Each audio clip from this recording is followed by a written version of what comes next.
교재 258페이지 보면 부활 3종 기도 있습니다. 자, 여러분들 우리 부활식이라고 있는데요. 예수님 부활절 이후부터 부활 시기가 시작돼요. 이때 3종 기도는 앞에서 배웠던 그냥 3종 기도 있죠. 이게 아니라 이 부활 시기 때는 이 부활 3종 기도라는 걸 합니다. 같이 한번 해보죠. 성부와 성자와 성령의 이름으로 아멘. 하늘의 모님 기뻐하소서 알렐루야. 말씀하신 대로 부활하셨나이다. 알렐루야. 저희를 위하여 하느님께 빌어주소서. 알렐루야. 동정 마리아님 기뻐하시며 즐거워하소서. 알렐루야. 주님께서 참으로 부활하셨나이다. 알렐루야. 기도합시다. 하느님 성자 우리 주 예수 그리스도의 부활로 온 세상을 기쁘게 하셨으니 성자의 어머니 동정 마리아의 도움으로 영생의 즐거움을 얻게 하소서. 우리 주 그리스도를 통하여 비나이다. 아멘. 성부와 성자와 성령의 이름으로 아멘. 자, 이 부활 3종 기도는 원래 3종 기도가 제가 지난 시간에 알려드렸잖아요. 그죠? 하루에 3번 하는 기도라고. 언제 하죠?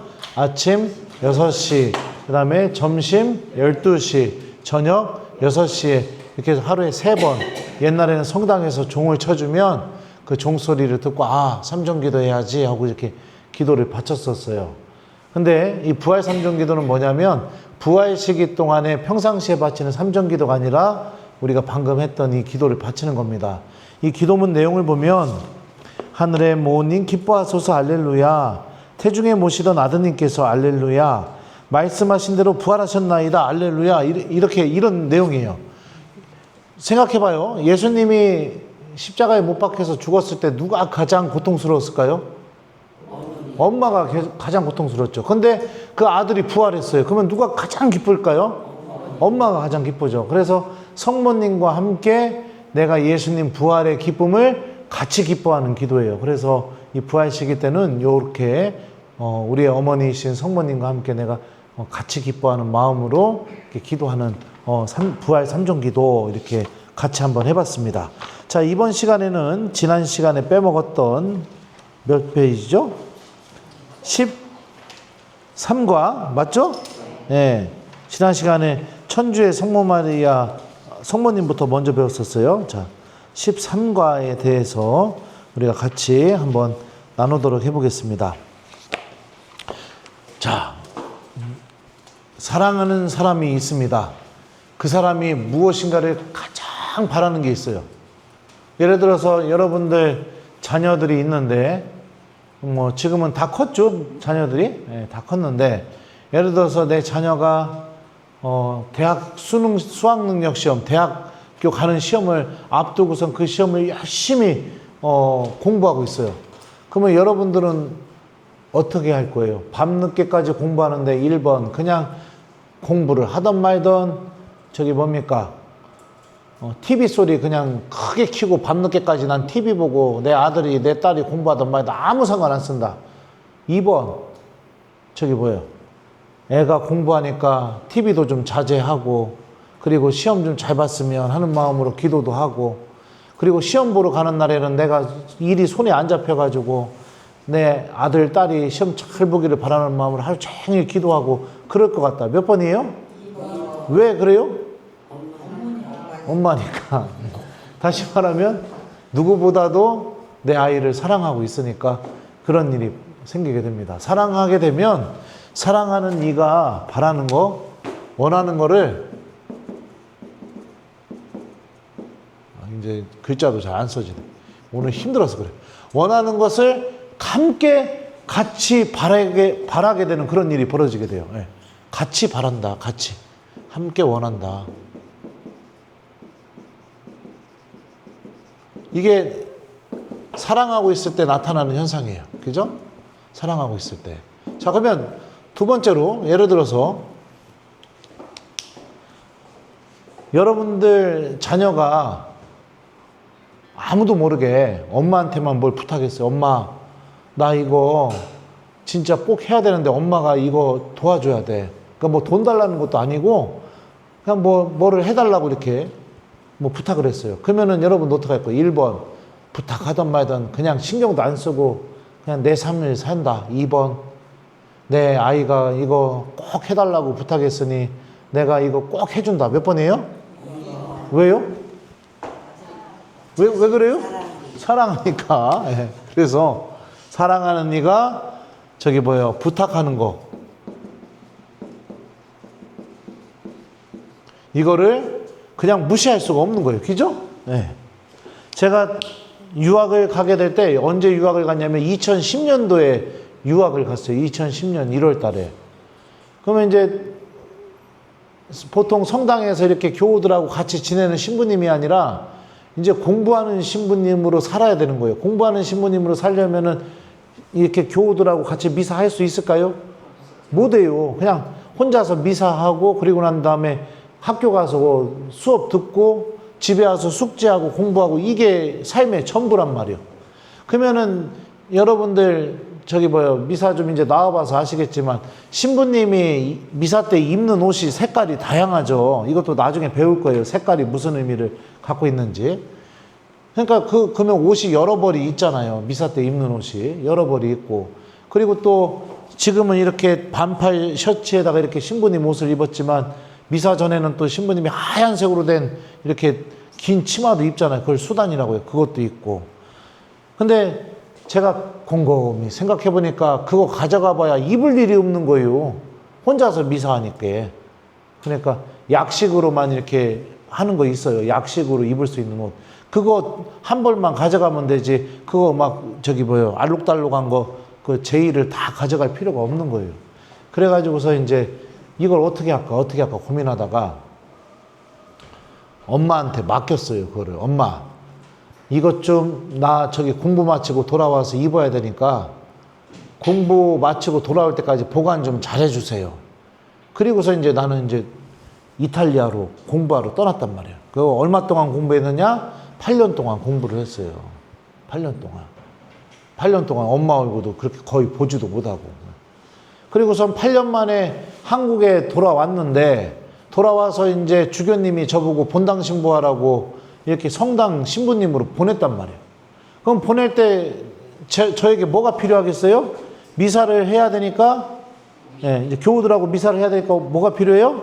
엄마한테 맡겼던 옷이 필요하잖아요. 그래갖고 엄마한테 그걸 가지고 오라고 했어요. 가지고 와서 보니까 8년 동안 한 번도 안 입었던 옷인데 마치 새 것처럼 옷이 하나도 망가지지가 않은 거예요. 그래갖고 내가 우리 엄마 음식 장사 했다고 했잖아요. 내가 바빠 죽을 텐데 이걸 어떻게 했냐고 물어봤더니 손님 없을 때 방에 가가지고 그 옷자락 한번 만져보고, 예. 그리고 또 아들 보고 싶으면 또 자기 전에 그 방에 들어가서 옷장 열어서 그것도 만져보고, 계절 바뀌면 그것도 깨끗함에도 불구하고 다 세탁소에 갖고 와서 드라이 시키고, 여름에 습기 많아지게 되면 또 그 제습제 있잖아요. 그거 물 먹는 돼지인가 뭔가 그것도 옷장에다 막 넣어놓고, 그거를 8년 동안 한 거예요. 아들이 언제 돌아올지도 모르는데. 왜 우리 엄마가 그랬을까요? 사랑하니까 그런 거예요. 사랑하니까. 아들이 부탁한 거를 들어준 거잖아요. 그러죠? 예. 그러니까 만약에 그걸 하나도 안 했다면은 우리 엄마가 나를 그렇게 많이 사랑하는 건 아닌 건가? 아무튼, 예. 그렇죠. 근데 사랑하고 있으면 이렇게 사랑하는 이가 부탁한 거를 들어줄 수밖에 없어요. 그죠? 제가 왜 이 이야기를 하느냐. 오늘 13과 선교하는 교회인데, 자, 여러분들 성경 가져오셨으면 마태오복음서는 신약 성경의 맨 처음에 나오는 거예요. 마태오복음서 28장을 한번 봅시다. 28장. 마태복음서는 신약 성경의 첫 번째 나오는 게 마태복음서인데 28장. 그러니까 맨 뒤야. 여기 12장이고 더 넘겨야겠죠? 자, 여기 16장. 더 넘기면 이렇게 넘기다 보면 여기 20장. 그죠? 더 24장. 26장. 자, 27장. 28장. 자, 28장 나왔죠. 그죠? 자, 마태복음 28장 찾았시오? 찾았시오? 네. 자, 마태복음 28장 16절부터 20절까지. 마태복음 28장 16절부터 20절까지. 찾았시오? 네. 같이 한번 읽어봅시다. 시작. 11 제자는 갈릴레아로 떠나 예수님께서 분부하신 산으로 갔다. 그들은 예수님을 뵙고 엎드려 경배하였다. 그러나 더러는 의심하였다. 예수님께서는 그들에게 다가가 이르셨다. 나는 하늘과 땅의 모든 권한을 받았다. 그러므로 너희는 가서 모든 민족들을 제자로 삼아 하나님과 아들과 성령의 이름으로 세례를 주고 내가 너희에게 명령한 모든 것을 가르쳐 지키게 하여라. 보라, 내가 세상 끝날까지 언제나 너희와 함께 있겠다. 이렇게 돼 있죠. 자, 이게 어떤 장면이냐면 예수님이 부활하신 다음에 승천, 하느님 나라로 올라가기 직전에 제자들과 마지막으로 하셨던 말씀이에요. 제자들에게. 여기서 예수님이 마지막으로 남기신 말씀이 뭐예요?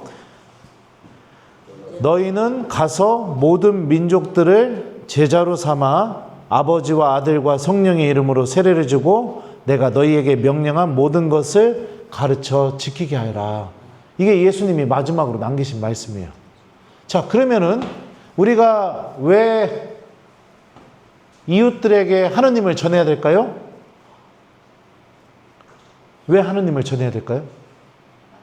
네? 예수님이 하느님을 전해달라고 부탁을 했으니까. 이웃들에게 하느님 좀 알려주라고, 그래서 하느님을 믿는 사람이 되게 하라고 부탁했으니까. 지금 우리가 함께 읽은 말씀을 보면은요. 그러면은 생각해 봅시다. 선교, 그러니까 이웃에게 하느님을 전하는 일, 이거는 누구만 할 수 있어요?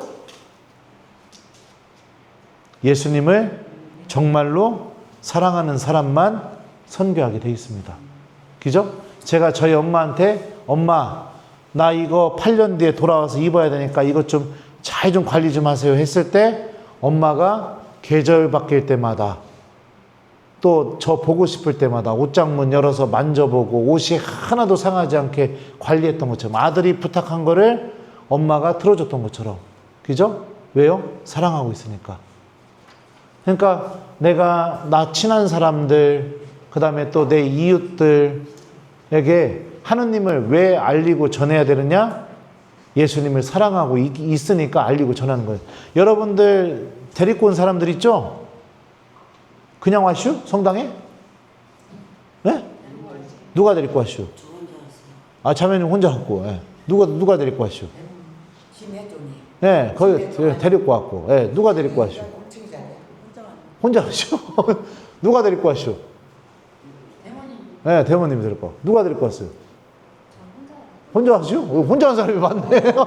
야, 신기하네. 예. 그래요. 자, 혼자 온 사람들도 정말 하나님이 인도하셔서 오셨지만 누군가가 데리고 온 사람들도 있어요. 그죠? 그러면은 그 사람들은 여러분들을 왜 초대했느냐? 예수님을 정말 사랑하고 있으니까. 내가 사랑하고 있는 예수님이 마지막으로 남기신 말씀이 뭐냐면 사람들이 하느님을 믿어서 구원을 얻게 도와달라고 말씀하셨으니까. 그러니까 다시 말하면 선교는요, 선교는 첫 번째, 예수님을 사랑하는 사람,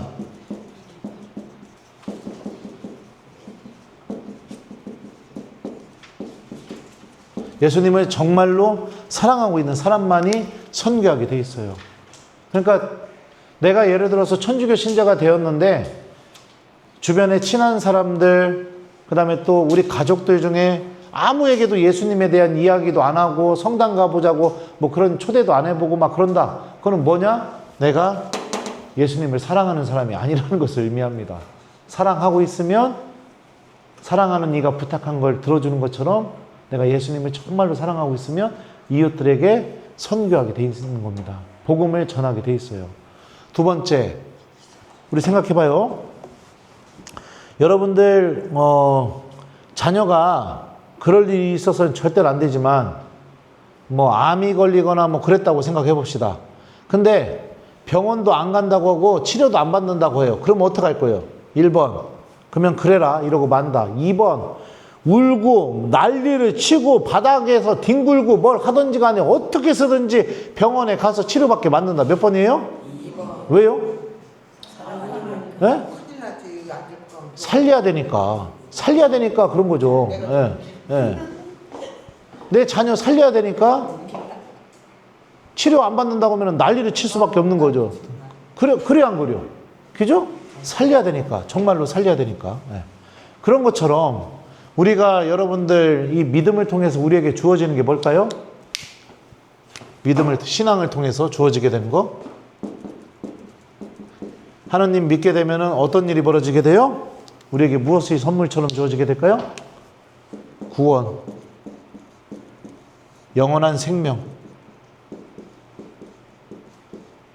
이게 우리가 신앙을 통해서 하느님께 얻을 수 있는 겁니다.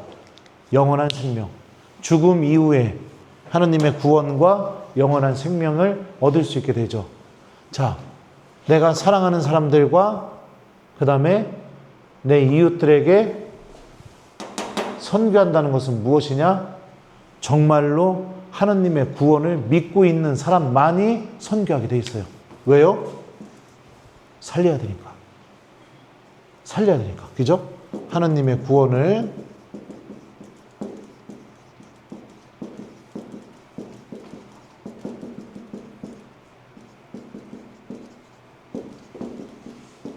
선교를 한다. 네. 하나님의 구원을 정말로 믿고 있는 사람만이 선교를 하게 되는 거예요. 근데 예를 들어서 여러분들이 세례를 받고 성당에 나와서 신앙생활을 하게 되는데 가족들이나 자녀들이나 뭐 이게 성당 좀 나가봐 이런 소리 한 번도 안 하고 그냥 산다. 나만 혼자 성당 다닌다. 그럼 뭐냐? 하나님의 구원을 내가 믿음으로 받아들이지 않고 있는 거예요. 네, 받아들이지 않고 있는 거예요. 정말로 죽음 이후에 이 성경에서 이야기하는 펼쳐지게 되는 영원한 생명에 대한 믿음이 전혀 없는 겁니다. 이거에 대한 믿음이 있으면 어떻게 돼요? 내 자녀가 하느님 안 믿고 있으면 어떻게 돼요? 살리고 싶으면 어떻게 해서든 손목 붙잡고 성당 데리고 나오겠죠. 그죠? 네, 아무튼, 네, 그래요. 그리고 내가 정말 좋아하는 친구들이 성당 안 나가고 있으면 어떻게 해요? 걔네들도 살리고 싶으니까 성당 가자 이러고서 어떻게 해서 손목 붙잡고 나오게 되겠죠. 그러니까 이 선교, 하느님을 전하는 일은 예수님을 정말 사랑하고 있는 사람만 선교하게 되어 있고 하느님의 구원을 정말로 믿고 있는 사람만 선교하게 돼 있어요. 근데 우리가 믿음을 통해서 정말로 예수님을 사랑하고 하느님의 구원을 내가 얻는 사람이 돼야겠죠. 근데 이게 내 삶 안에서 없어지게 된다. 그러니까 여러분들 세례받고 나서 이 행동을 전혀 하지 않고 있다. 그러면은 여러분들 성당 왜 나오는 걸까요? 왜 나오는 걸까요? 네. 미사 끝나고 교우들하고 밥 먹으려고. 식당 가서 밥 먹으려고 나오는 거예요. 밥 먹고 차 마시려고. 네. 그리고 그냥 혼자 있으면 심심하니까 성당 나와가지고 아는 사람들하고 웃고 떠들려고 그러려고 나오는 거예요. 목적이 없는 거예요. 학생이 학교 가는 이유가 뭐예요? 1번 장난치고 놀려고 학교 간다. 2번 공부하러 간다. 몇 번이에요? 공부하러 가는 거죠. 여러분도 노래방에 왜 가요? 1번 노래 부르고 춤추려고 간다. 2번 밥 먹으려고 간다. 몇 번이에요? 네? 그쵸? 노래 부르고 춤추려고 가죠. 그죠? 네. 목적이라는 게 분명히 있다는 거예요. 그곳에 가면은 거기서 해야 될 목적이라는 게 있단 말이에요. 그럼 성당에는 왜 오는 거예요? 1번 밥 먹고 차 마시고 너무 흉보고 그냥 희덕대고 놀려고 나온다. 2번 하느님을 믿어서 영원한 생명을 얻고 구원받으려고 나온다. 몇 번이에요? 네, 그렇죠. 그러면은 이거에 대한 믿음, 이 믿음이 있어야 된다는 거예요. 이게 없으면 선교도 전혀 안 하고 선교도 안 하니까 제일 중요한 게 뭐예요? 하느님의 구원, 하느님께서 주신 영원한 생명, 이거에 대한 관심도 없고, 관심사는 뭐예요? 아우, 신부님이 저 자매를 좀 좋아하는 것 같아. 막 이런 거나, 예. 막 이상한 것만 관심이 많은 거예요, 막. 예. 아우, 저 자매는 왜 요즘 저렇게 막 저러고 다닌디야? 막 이런 거. 아니면은 또 뭐 그냥 세상적인 것들 막 이런 거 그냥 사람들하고 얘기하고 싶어서. 그거 외에는 없는 거예요. 하느님이 빠져버린 거예요. 그는 하느님을 잘못 믿고 있는 것이다. 그러니까 여러분들 여기 이 예비자 교리 기간 동안에 어떻게 되느냐? 신앙이 생겨야 돼요. 그리고 이 하느님의 생명으로 꼭 구원을 얻는 사람이 돼야 됩니다. 그리고 나서 여러분들도 선교하는 사람이 돼야 되는 거예요. 왜요? 믿음이 내 사랑하는 사람들이 하나님을 믿지 않는 것을 허락하지 못하게 만드니까. 그렇잖아요. 그죠? 짜장면집 예를 들어서 저기 성성동에 어죽 죽이게 하는 집 있는데 알아요? 네. 성성동에. 거기는 안 가봤네. 거기 안 가봤죠? 나는 거기서 어죽 먹고 깜짝 놀랐어요. 막 아주 얼마나 맛있는지 몰라요. 막 이게 민물새우로 끓여가지고 딱 어죽 한 숟갈 먹는 순간 막 가슴이 그냥 뻥 뚫리면서 아주 끝내줘. 아주 그냥 아우 언제 그 어죽 한번 먹으러 갔으면 좋겠네. 아주 그냥. 그러면 저랑 가요. 네, 근데 자 생각을 해봐요. 내가 이렇게 어죽을 무진장 맛있는 집을 알아냈어요. 자 그러면 여러분도 어떻게 할 거예요? 1번 내 남편, 내 아들, 내 딸에게 절대로 얘기하지 않고 나만 혼자 먹는다. 2번 기회가 돼서 어죽 얘기가 나오면은 시키지 않아도 가족들에게 얘기해서 가족들 다 끌고 그 집 가서 어죽을 같이 먹는다. 몇 번이에요? 2번. 왜요? 사랑하니까. 사랑하면 나에게 정말로 좋은 것도 함께 공유하게 돼 있습니다. 신앙도 마찬가지인 거예요. 신앙의 맛을 느끼게 되고 하느님께서 주시는 기쁨과 행복을 체험하게 되게 되면 어떻게 되느냐? 내 가족들과 이웃들에게 복음을 전하게 돼 있는 거예요. 그러니까 선교는 억지로 하는 게 아니라 하느님에 대한 믿음, 예수님에 대한 사랑, 하느님 구원에 대한 진짜 믿음이 내 안에 자리 잡히게 될 때 시키지 않아도 내 안에서 자동으로 일어나게 되는 게 성경겁니다. 선교. 그래서 교회는 본질적으로 선교하는 공동체입니다. 선교하는 공동체. 우리가 이렇게 모여 있으면 하느님의 교회가 되는 거죠. 선교하는 공동체. 그래서 예수님을 전하고 많은 사람들이 복음을 들어서 구원을 얻을 수 있게 우리가 세상 밖으로 나아가는 사람들이 돼야 되는 거예요. 근데 이런 분들이 있을지 모르겠어요. 신부님 저는 말주변도 없고 남들한테 말 거는 것도 참 그렇고요. 그래요. 능력이 부족해서요. 여러분들 능력이 부족하다는 거 그것도 핑계일 뿐입니다. 정말로 내가 믿고 있으면 말주변이 없어도 얘기할 수 있게 돼 있어요. 살려야 되니까. 내가 정말로 예수님 사랑하고 있으면 창피하고 부끄러워도 하게 돼 있어요. 나는 옛날에 사귀었던 여자애가 그러게 하는 거예요. 소원이 있다고. 그래서 뭔데? 그랬더니 오빠가 수업 끝날 때 학교 교문 앞에 꽃다발 들고 서 있는 거 보는 게 소원이라고. 내가 그래가지고서 야 말도 안 되는 소리 하지 마. 걔가 여자 학교를 다녔슈. 말도 안 되는 소리 하지 마. 그랬는데 정확하게 일주일 뒤에 꽃다발 들고 내가 거기 서 있었습니다. 왜 꽃다발 들고 서 있었을까요?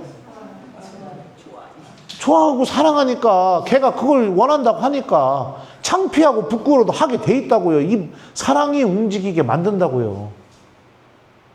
그런 거예요. 원래 사랑이 없으면 핑계만 되게 돼 있어요. 근데 사랑이 있으면 핑계가 아니라 행동으로 옮기게 되어 있습니다. 선교도 마찬가지라는 겁니다. 그래서 선교는 예수님을 정말로 사랑하는 사람만이 하는 거다. 하느님 구원에 대한 믿음을 정말로 갖고 있는 사람이 하느님의 복음을 전하게 돼 있다. 가족들부터 살려야 되니까. 지옥 가면 안 되니까. 다 같이 천국 가야 되니까. 그죠? 그리고 정말로 나에게 신앙의 기쁨을 얻고 신앙이 좋다라는 것을 체험한 사람만이 이웃에게 복음을 알릴 수 있다. 왜요? 맛있는 음식 먹으면 감출 수가 없잖아요. 얘기하게 돼 있잖아요. 그런 것처럼. 내가 좋은 거를 얻었어요. 이 얻은 거. 예를 들면 예를 들어서 생각해봐요. 어느 날 갑자기 미사에 왔는데 신부님이 아무 예고 없이 여러분들 1인당 다 금반지 하나씩 줬다고 생각해봐요. 그러면 어떡할 거예요? 1번 그 금반지를 집에 가져가서 혼자 폐물함에다가 넣어놓고 나만 혼자 꺼내서 보면서 히히 이러고 웃고 다시 넣어놓고 아무한테도 얘기하지 않는다. 2번 금반지 받자마자 미사 끝나고 나가자마자 손가락에 끼고선 집에 가서 미사에 안 왔던 사람들한테 이것 봐라 신부님 줬다 이러고 자랑한다. 몇 번이에요? 예? 왜 그런 일이 벌어져요? 너무 좋으니까 얘기하게 돼 있는 거예요. 그죠? 그런 것처럼 신앙 안에서 기쁨을 얻게 되면 감출 수 없이 전하게 돼 있는 겁니다. 그러니까 나에게 내 신앙생활에 세례 받고 나서 선교가 한 번도 일어나지 않고 있다. 그러면은 한번 진지하게 고민해 봐야 돼요. 내가 정말 하느님 믿고 있나? 내가 정말 하느님 사랑하는 사람인가? 내가 지금 하느님께서 주시는 이 영원한 생명과 구원을 갈망하고 있나? 이걸 정말 소중한 것으로 여기고 있나? 아니면은 미사 끝나고 만나는 그 자매들 때문에 성당 나가는 거 아닌가? 나의 기쁨이 어디에 있나? 한번 생각해 봐야 된다고요. 그리고 이 모든 것은 무엇을 통해서 이루어지게 될까요? 기도. 여러분들 기도를 통해서 이 모든 예수님을 사랑하는 마음도 신앙도 신앙의 기쁨도 무엇을 통해서 얻어지게 되냐? 기도를 통해서 얻어지게 되는 거예요. 어떤 기도? 여러분들이 방금 전에 하셨던 묵주 기도가 가장 탁월합니다. 묵주 기도. 그 다음에 묵주 기도. 두 번째 뭐예요? 성체조배. 이것도 알려줄게요. 성체조배 어떻게 하는 건지. 네. 그리고 미사. 네. 그리고 뭐예요? 고해성사. 그리고 또 뭐예요? 하느님 말씀.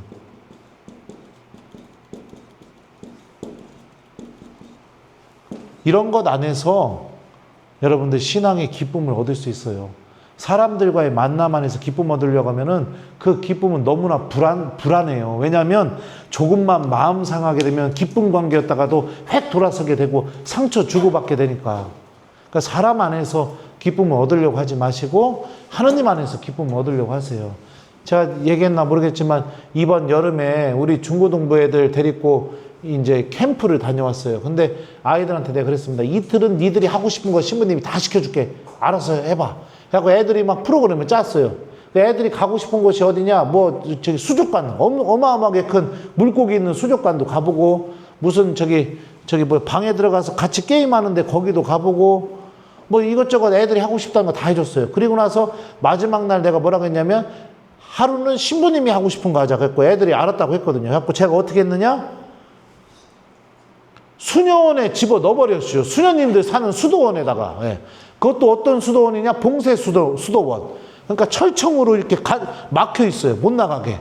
거기서 기도만 하는데 거기다가 아이들을 그냥 집어 넣어버렸어요. 그랬더니 어떤 일이 벌어졌을까요?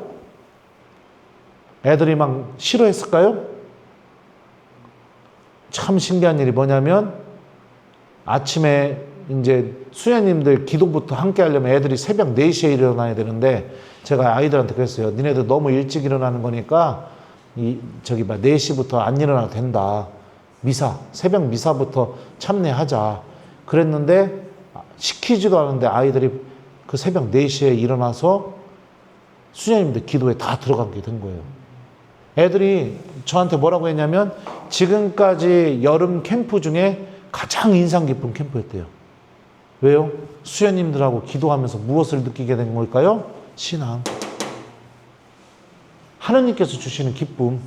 그게 뭔지를 아이들이 느끼게 된 거예요.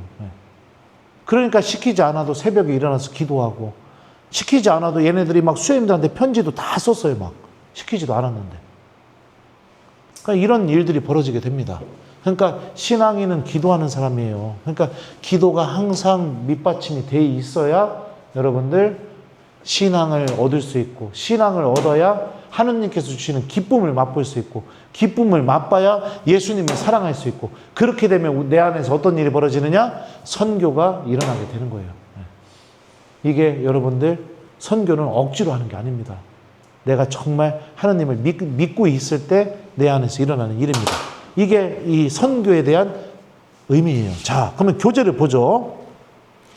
다 설명했어요, 이제. 자, 13과 선교하는 교회 해서, 자, 여기 보면요, 113페이지요. 사람은 누구나 자기가 지닌 좋은 것들을 사랑하는 사람과 함께 나눌 때 기뻐합니다.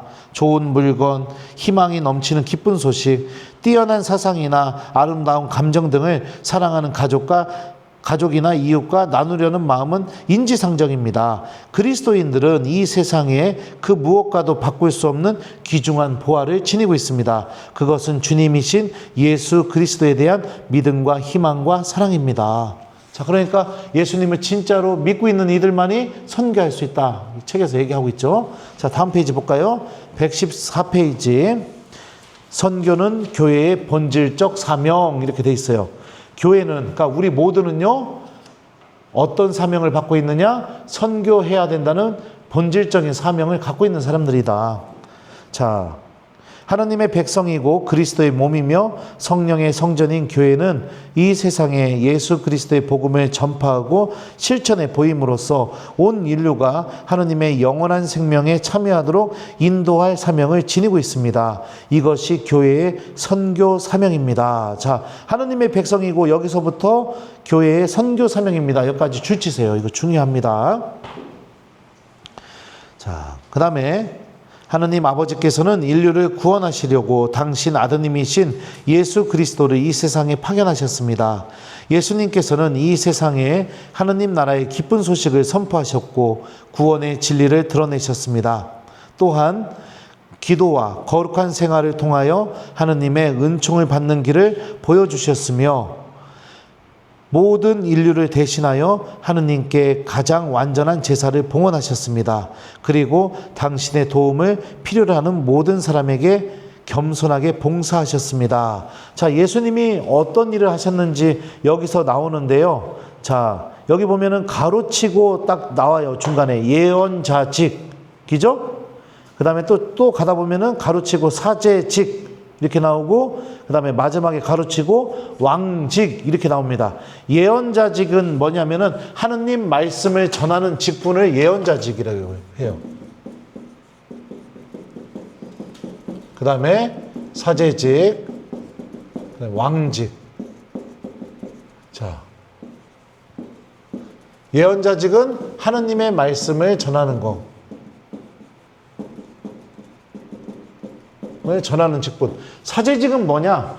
거룩한 삶을 사는 거예요. 그래서 기도하고 미사 드리고 하는 거. 네. 거룩한 삶을 사는 직분, 사제직. 왕직은 뭐냐면 왕이라고 해서 내 마음대로 막 다스려라 이게 아니라 진짜 좋은 왕은 어떤 왕일까요? 백성을 섬기는 왕이 진짜 좋은 왕이죠. 그래서 왕직은 봉사, 희생. 그래서 예수님께서 어떻게 하셨어요? 오셔가지고 하느님의 말씀을 전해줬죠. 예수님께서는 기도하시는 분이셨죠. 그 다음에 예수님께서는 가난한 이들, 마귀 들린 이들, 이런 이들에게 가서 당신을 희생시키고 봉사하시고 사랑을 실천하시는 모습을 보여주셨죠. 그래서 이게 그리스도의 예언자직, 사제직, 왕직이라고 합니다. 이것도 중요해요. 왜냐? 우리가 세례를 받게 되면 이 세 가지 직분을 하느님으로부터 받게 돼요. 여러분들도 예언자직을 받게 되고 사제직을 받게 되고 왕직을 받게 된단 말이에요. 예언자 직분을 받았으면 어떻게 해야 돼요? 내가 하느님 말씀을 전하는 일을 해야 되는 거예요. 사제 직분을 받았잖아요. 신부님처럼 사제 직분을 받았어요. 그럼 어떻게 해야 돼요? 여러분들도 기도하고 미사를 사랑하고 고해성사도 사랑하고 하느님 말씀도 사랑하는 이런 직분을 여러분들 받은 거예요. 세상 안에서. 왕직도 여러분들 왕의 직분도 받았어요. 그럼 어떻게 해야 되느냐? 이웃을 섬기고 사랑하고 희생하고 봉사하고 이런 직분들을 여러분들이 받았다는 거예요. 자, 보죠. 115페이지입니다. 예수님께서는 당신의 이러한 사명에 제자들도 동참하도록 분부하셨고 직접 그들을 세상에 파견하셨습니다. 이와 같이 선교는 그리스도의 몸인 교회의 본질적인 사명이기에 교회는 미사가 끝날 때마다 가서 복음을 전합시다 하면서 신자들을 삶의 현장으로 파견하는 것입니다. 이렇게 얘기되어 있죠. 미사가 끝날 때 저는 이제 예수님과 함께 가서 복음 말씀을 실천합시다. 이렇게 보통 얘기하는데 이거 말고도 미사가 끝났으니 가서 복음을 전합시다. 이렇게도 얘기할 수 있어요. 그러니까 뭐냐면 미사 때 하느님 말씀을 듣고 그리고 나서 여러분들 가정으로 돌아가서 가정 안에서 여러분들이 하느님의 말씀을 전하고 가정 안에서 기도하고 가정 안에서 또 여러분들 이웃들 안에서 봉사하고 사랑하고 이 세 가지 직분을 하셔야 된다는 거예요. 천주교 신자가 되게 되면. 네. 왜요? 내가 예수님을 믿고 있으니까. 왜요? 내가 예수님을 사랑하고 있으니까. 네. 네, 왜요? 내가 예수님에게 속해 있는 사람이니까. 네. 그렇죠. 생각해봐요. 신부님이 그래도 다른 남자랑 볼 때 좀 다르게 보이지 않아요? 아닌가? 기죠? 이 옷 입고선 다가오면은 다른 남자하고는 다르게 보이지 않요? 저도 이 옷 안 입고선 뭐 마트나 이런 데 가면은 저한테 요즘 사람들이 뭐라고 부르냐면 아버님이라고 불러요. 아버님 이렇게 불러요. 뭐 옷 사러 갈 때도 저한테 아유 아버님 잘 어울리시네 막 이래요. 네. 근데 이 옷을 입게 되면은 다른 남자하고 좀 다르게 보이죠. 왜 그럴까요? 신부님이니까. 신부님의 특징이 뭐죠? 네? 하나님께 봉헌된 사람이니까. 그죠? 기도하고 결혼도 안 하고 그죠? 그리고 또 미사도 거행하고 네. 교우들 위해서 봉사하고 그러니까 동네에 있는 아저씨랑 신부님이랑 모습이 하나도 구분 안 되면 신부님에 대한 매력이 없을 겁니다. 이 옷을 입고 있어도 별 느낌이 없을 거예요. 근데 동네에서 만나는 아저씨들하고는 다른 모습이 있잖아요. 신부님은 네. 모든 신부님들이 다른 모습이 있잖아요. 그 다른 모습이 있기 때문에 신부님이 매력적으로 보이는 거죠. 그런 것처럼 여러분들도 그래야 된다는 거예요. 이제 성당을 다니시면 동네 아줌마들하고 똑같아서는 안 된다는 거예요. 뭔가 다른 모습이 있어야 된다는 겁니다. 하느님 때문에. 그래야 매력적으로 보이는 거예요. 네. 그게 뭐냐? 예언자직, 사제직, 왕직이라는 거예요.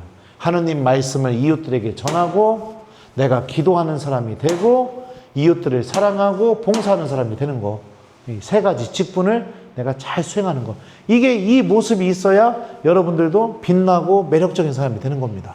자, 또 보죠. 선교의 목적은 단순하게 세례를 베풀어 신자 수를 늘리는 것만이 아니라 세상 모든 사람을 하느님께서 이루시는 친교에 참여하게 하여 사랑의 공동체를 이루는 겁니다. 이거 줄치세요. 선교의 목적은 여기서부터 공동체를 이루는 것입니다. 이거 중요해요. 자, 따라서 교회 공동체는 세상의 어느 모임도 따를 수 없는 형제적 사랑과 나눔으로 일치를 이루며 우리가 그리스도의 제자임을 다른 사람들에게 보여주어야 합니다. 이게 뭐를 얘기하는 거예요? 다른 사람들과 똑같아서는 안 됩니다. 이 얘기를 하는 거예요. 성당 다니면 하느님 자녀답게 천주교 신자답게 뭔가 다른 모습이 있어야 됩니다. 네, 그 얘기를 하는 거죠.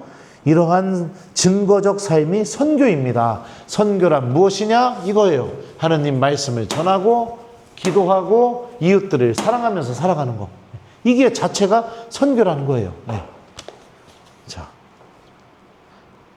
초대 그리스도교 공동체의 모습은 우리에게 선교 활동에 좋은 기감이 됩니다. 신자들은 날마다 한 마음으로 성전에 모여서 성전에 열심히 모이고, 성전에 왜 모였을까요?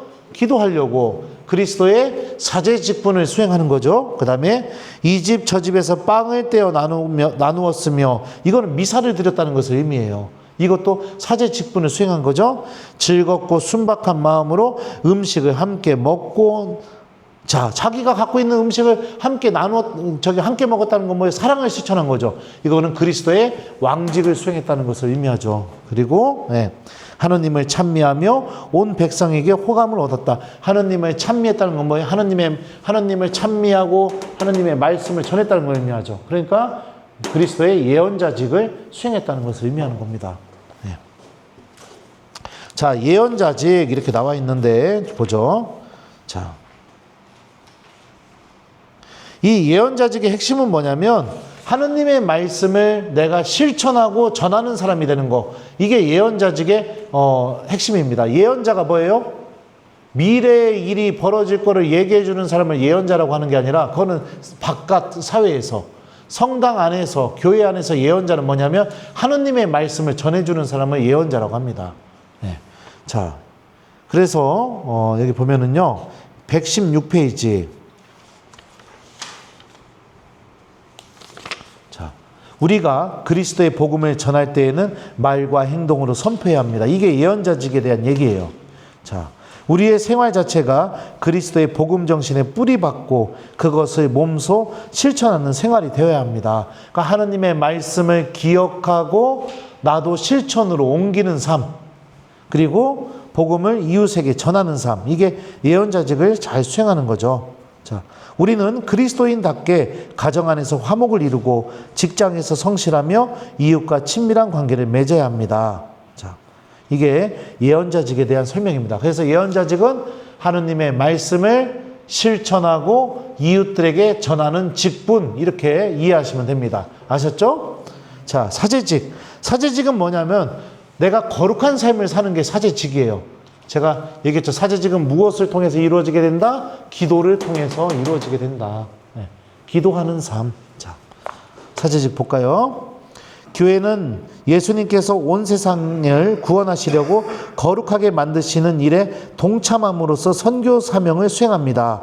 그리스도의 사제직을 계승한 교회는 성부와 성자와 성령의 이름으로 세례를 베풀고 같은 식탁에서 그리스도의 몸과 피를 함께 나누며 죄를 용서하고 하느님의 백성을 거룩함으로 인도합니다. 이렇게 돼 있어요. 자, 여기까지 줄치세요. 교회는 여기서부터 인도합니다. 여기까지 중요합니다.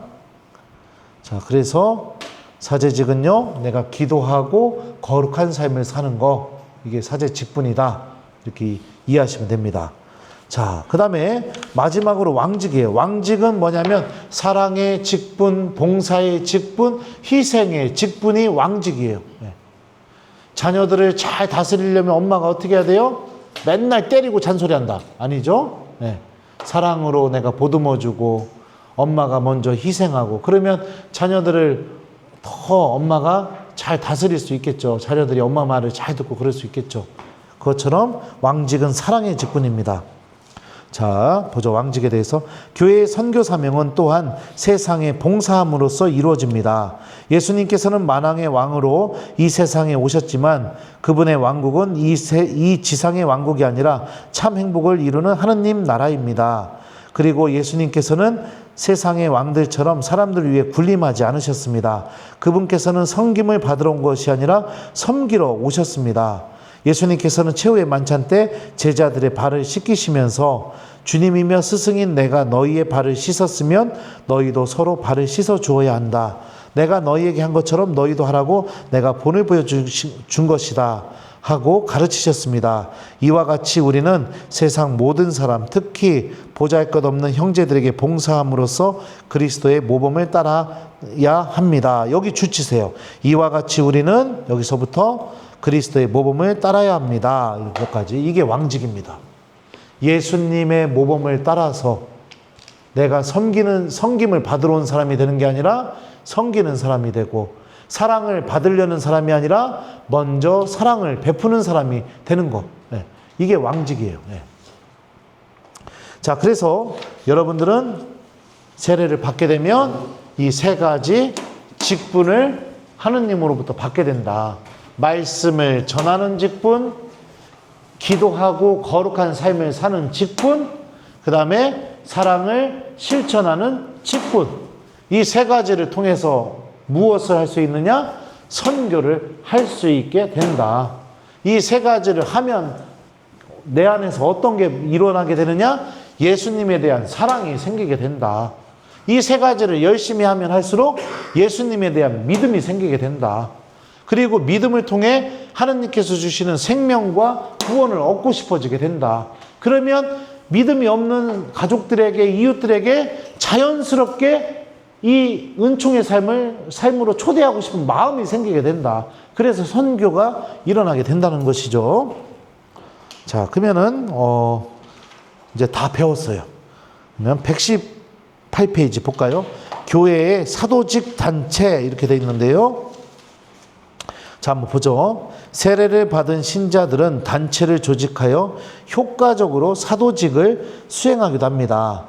날로 다원화 조직하는 사회에서 교회의 사도직 활동도 조직적으로 활동하는 것이 훨씬 풍부한 성과를 얻을 수 있습니다.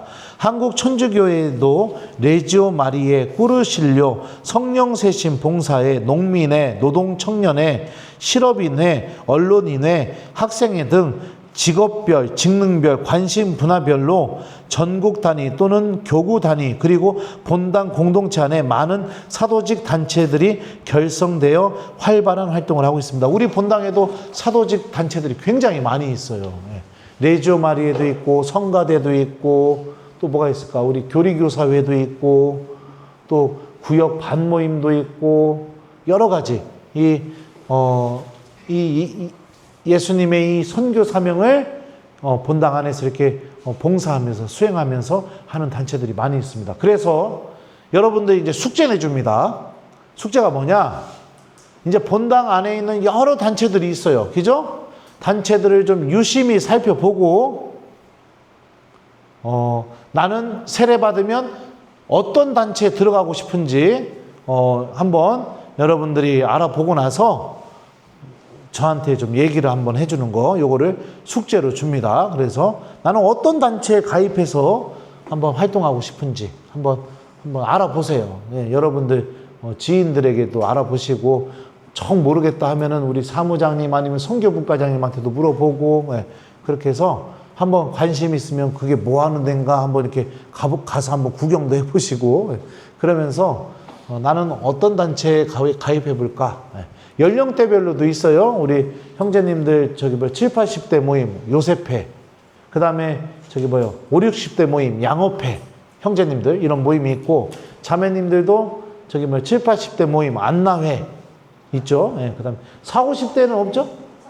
성심회도 있고요. 이렇게 단체가 다 있습니다. 나이대별로도 있고 우리 구역 반모임도 있고 헌화회. 그 헌화회는 뭐 하는 거냐면 그 미사 드리는 제대 그 꽃꽂이 하잖아요. 그 꽃을 내가 봉헌하는 회원이 되는 거예요. 그래서 어느 정도 기부해서 내가 기부한 돈으로 그 미사 드리는 제대를 아름답게 꾸미는데 내가 봉사하게 되는 그런 단체도 있고 복사단도 있죠. 신부님 미사할 때 양쪽 옆에 꼬맹이들 서 있기도 하고 어른들이 서 있기도 하잖아요. 그거 신부님 미사하는 거 도와주는 그런 단체도 있고 뭐 여러 단체들이 있어요.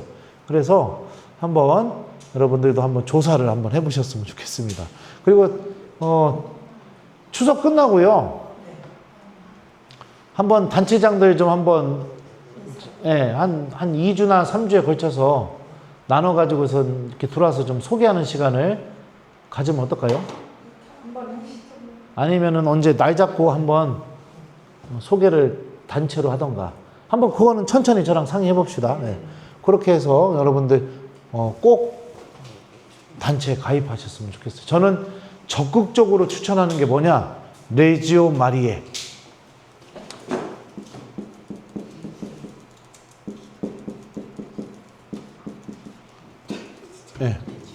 요거를 적극적으로 추천합니다. 왜냐? 그 뜻이 뭐예요? 레지오라는 뜻이? 레지오는 군단이란 뜻이에요. 군사. 성모님의 군사가 되는 거예요. 성모님의 병사가 되는 거예요. 군단. 이게 뭐냐면 여기 들어가게 되면 기도하는 법을 배울 수 있어요. 묵주 기도를 열심히 하면서 기도하는 법을 배울 수 있고, 두 번째는 기도만 하는 단체가 아니라 성모님에 대한 이 도움과 함께 교우들에게 열심히 요 세 가지를 잘 할 수 있게 하는 도와주는 단체예요. 그래서 레지오 마리에 한번 관심을 가져보셨으면 좋겠어요. 그래서 한번 우리 예비 신자들 한 주 레지오 마리에 견학 좀 한번 시킬까요? 아니 미사 후에 레지오 있잖아요.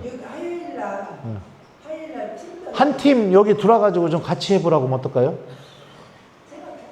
예비 신자들은 그냥 참관하고 레지오 회합을 아예 이 예비자 교리 시간에 한번 해보라고 여기서 같이.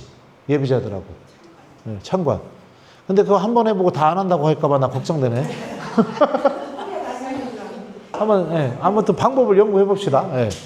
그래서 저는 적극적으로 추천합니다. 적극적으로 레이저말이. 여기 들어가게 되면 예수님을 사랑하게 되고요. 신앙이 생기게 되고, 예, 그리스도의 예언직, 왕직, 사제직을 수행하는 아주 훌륭한 천주교 신자가 되기가 좋습니다. 예. 예. 근데 하여튼 해봤으면 좋겠어요. 예. 그래서 저는 꼭 레조 마리아에 여러분들이 가입했으면 좋겠습니다. 자, 그럼 난 이거는 맞지 않다 하면 난 성가를 잘 부른다, 노래하는 거 좋다 하면 성가대 들어가셔도 돼요. 아, 난 신부님 미사 할 때 신부님 옆에서 도와드리는 거 그거 해보고 싶다면 복사단 들어오시면 돼요. 예. 또 아, 나는 꽃꽂이를 좋아해 하면은 헌화에 들어가셔서 해도 되고, 꽃꽂이 못한다 하더라도 그 기부하는 걸로 이렇게 해도 돼요. 사회복지도 있어요. 그래서 우리 성당 지역에 어려운 사람들 그 도와주는 거, 밥도 해주고 막 이런 거 있어요. 봉사하는 거.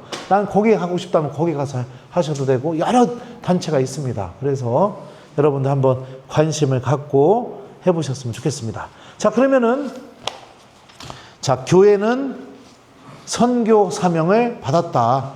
예수님을 사랑하는 사람만이 선교한다. 하느님의 구원을 믿고 있는 사람만이 선교하게 되어 있다. 선교는 다른 것이 아니다. 내가 신앙을 가져야 선교할 수 있다. 신앙은 어떻게 생기냐? 기도하는 삶을 통해서 생기게 된다. 우리는 세례를 받게 되면 말씀을 전하는 예언자 직분을, 기도하는 사제 직분을, 그 다음에 사랑을 실천하는 왕직 직분을 우리는 이렇게 다 받았다. 천주교 신자가 된다는 것은 이 세 가지 직분을 일상의 삶 안에서 실천하면서 예수님의 빛을 이웃들에게 드러내는 것이다. 네, 이거에 대해서 이렇게 배웠습니다. 자, 그러면 마침 기도 할까요? 네. 자, 그러면은 아까 우리 배웠던 부활 3종 기도 같이 한번 마침 기도를 하겠습니다. 성부와 성자와 성령의 이름으로. 하늘의 모님 기뻐하소서. 알렐루야. 태중에 모시던 아드님께서 알렐루야. 말씀하신 대로 부활하셨나이다. 알렐루야. 위하여 하느님께 빌어주소서. 알렐루야. 동정마리아님 기뻐하시며 즐거워하소서. 알렐루야. 그래서 참으로 부활하셨나이다. 알렐루야. 기도합시다. 하느님, 성자 우리 주 예수 그리스도의 부활로 온 세상을 기쁘게 하셨으니 성자의 어머니 동정 마리아의 도움으로 영생의 즐거움을 얻게 하소서. 우리 주 그리스도를 통하여 비나이다. 아멘. 성부와 성자와 성령의 이름으로 아멘. 자, 수고 많으셨습니다. 감사합니다. 자, 명절 잘 세고 그리고 나서 봐요. 네, 그래요. 언제? 네. 네. 네, 명절 쉬고 그리고 나서 잠깐만.